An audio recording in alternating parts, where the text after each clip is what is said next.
इतिहास बार बार एक और ही सत्य कहता आया है कि जो विधि ने लिखा है वो अपने समय पर फूल बनकर खिलता जरूर है, न उससे पहले न उसके बाद।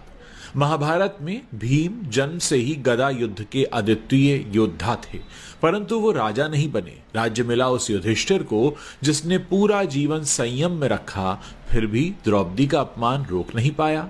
क्या ये उनकी क्षमता की कमी थी? नहीं, ये विधि का विधान था। कर्ण सूर्यपुत्र होकर भी शापों का बोझ लेकर पैदा हुआ।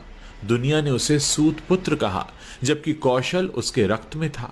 भगवान श्री कृष्ण ने भी कहा, कर्ण मैं तुम्हारी महानता बदल सकता हूं, पर तुम्हारा भाग्य नहीं, क्योंकि उसे तो तुम जन्म से ही निभाने के लिए आए हो।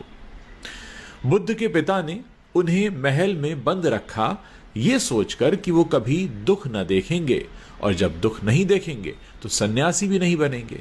परंतु जब विधि का समय आया तो एक क्षण में उन्होंने सिंहासन छोड़ दिया और दुनिया उन्हें तथागत के नाम से जानने लगी। न उन्हें पिता रोक सके न राज्य, क्योंकि निर्णय ऊपर से था।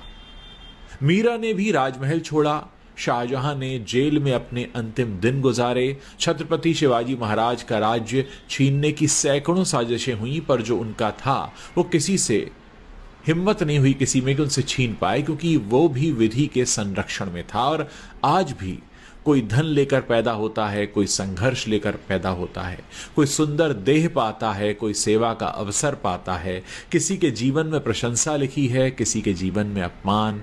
ये संयोग नहीं है, ये निर्धारण है। मनुष्य केवल कर्म का अधिकारी है, पर परिणाम का नहीं, क्योंकि परिणाम वही लिखता है जो हमारे जन्म से पहले हमारे जीवन की पुस्तक में अंतिम पृष्ठ का अंतिम अक्षर तक भर चुका है।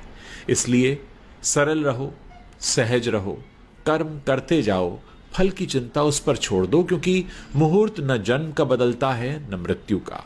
और जब ये दोनों ही निश्चित हैं तो बाकी सब हमारी पकड़ में तो है ही नहीं, सिवाय हमारे सदकर्मों के।